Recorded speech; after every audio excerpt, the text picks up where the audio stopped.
el fiscal José Domingo Pérez. Vamos a ver si tenemos declaraciones.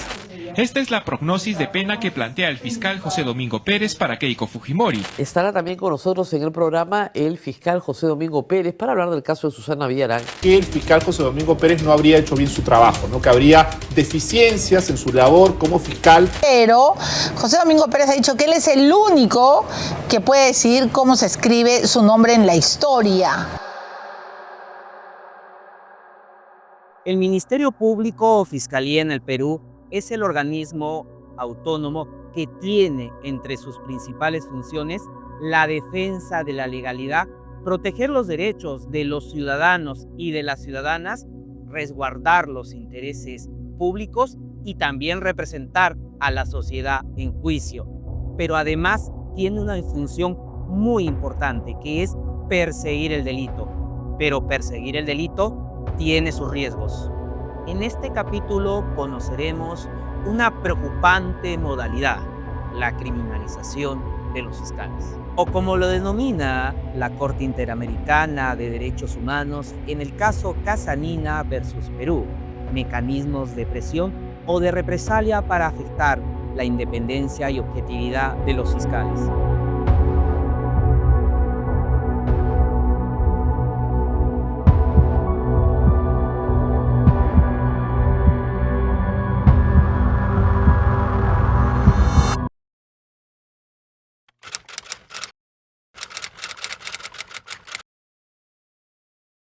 Pactos de impunidad, en donde determinada clase política termina cooptando las instituciones del sistema de administración de justicia.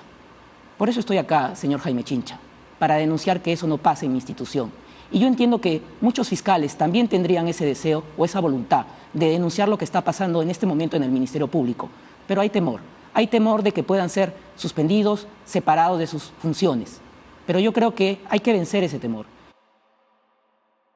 A finales del 2023, el Perú conoció que la Fiscalía de la Nación, entonces dirigida por Patricia Benavides, se había subordinado a intereses contrarios a la Constitución y a la ley.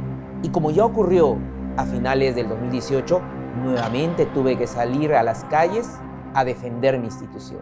Que se ha dado cuenta y se está demostrando. Durante la madrugada justamente se habría borrado evidencia mientras ellos permanecían en esta sede, doctor. Entendemos que ya está investigando el grupo de fiscales que lideraba la doctora Marita Barreto. Sin embargo, esta remoción de la que ha sido víctima por Patricia Benavides afecta la investigación y por lo tanto la institución está en crisis y la fiscal de la Nación, Patricia Benavides, tiene que dar un paso. Y la represalia no tardó en llegar. El 17 de noviembre del 2023, apenas días después de pedir públicamente la renuncia de Patricia Benavides como fiscal de la Nación, la otra Patricia Tubilla, me denunció por el delito de enriquecimiento ilícito. Pero, ¿quién es Patricia Tubilla? Efectivamente soy aprista y ello no me quita mis derechos de formular denuncia contra alguien que yo sospecho que ha cometido delito. El señor José Domingo Pérez. Para que una denuncia calumniosa prospere, suele usarse información falsa, información que circula en redes sociales sin contraste y sin verificación.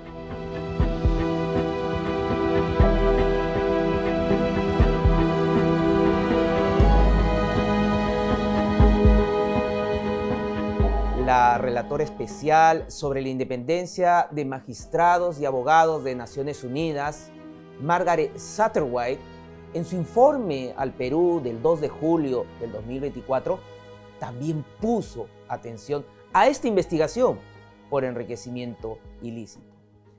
Ella señaló que yo había sido objeto de una denuncia basada en un informe periodístico y un tuit sobre la compra de un vehículo que ya había declarado ante la Junta Nacional de Justicia. A pesar de ello, esa denuncia dio lugar a la apertura de una causa penal cuya investigación seguía en curso. Durante todo el año 2024 soporté una presión inusitada, una presión interna, porque se me sometía a una investigación plagada de irregularidades. Soy el único fiscal en el Perú investigado 2 veces seguidas por este mismo delito.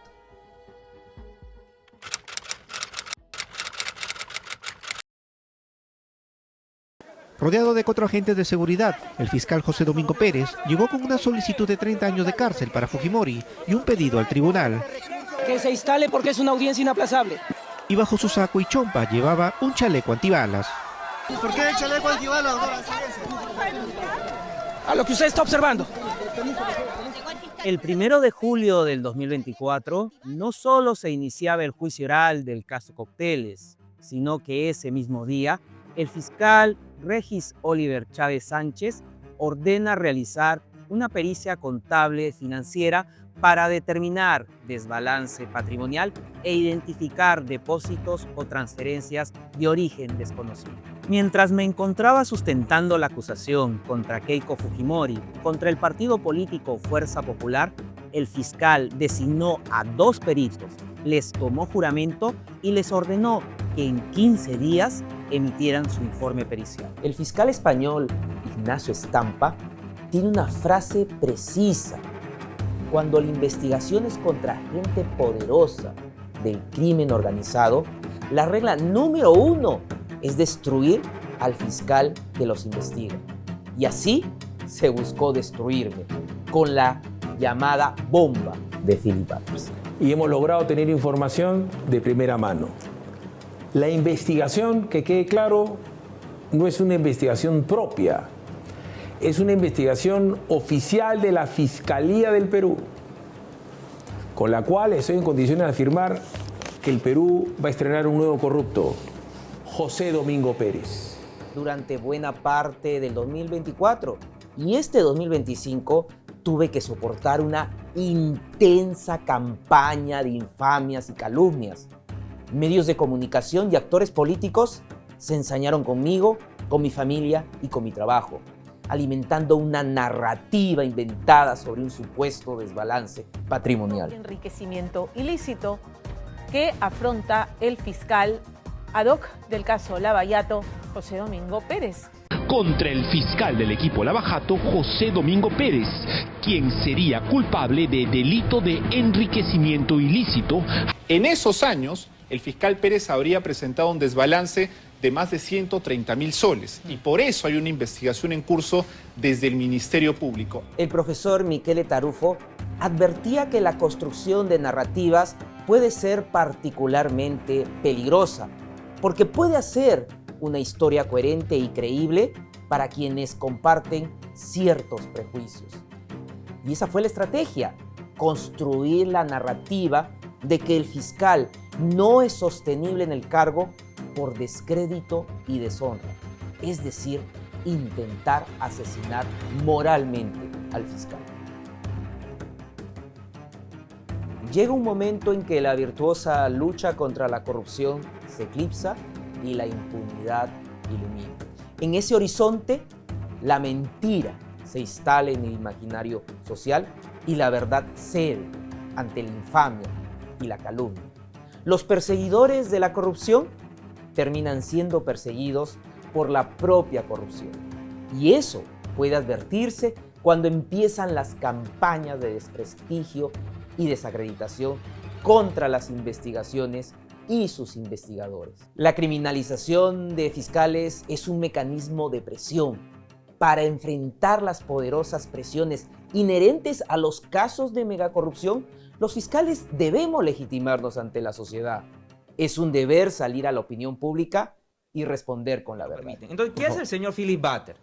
Ese día, el lunes, que todo el mundo estaba esperando ver la bomba contra Gorriti, me sacó a mí como un conejo del sombrero y dijo, hay un informe pericial, pero claro, él da una lectura errada de 2 montos y termina sumándolo para indicar la suma de 131.000 soles, cuando eso debió restarse y debía quedar 1.000 soles a mi favor. Si usted ve los reportajes que sacaba Willax, que eran continuos, que incluso iban a nuestra puerta de nuestras casas o de los vehículos, en los cuales con cámara y micrófono nos perturbaban la tranquilidad, todo eso se convertía en investigación. Cuando se criminaliza a los fiscales, comprendemos que los insultos, las calumnias y los ataques no eran hechos aislados, Eran ataques estructurados, sistemáticos, coordinados y dirigidos a neutralizar a quien investiga el crimen. Se busca instalar en la opinión pública una fórmula corrosiva. Si todos son corruptos, entonces nadie lo es. Pero al final, la verdad se impone.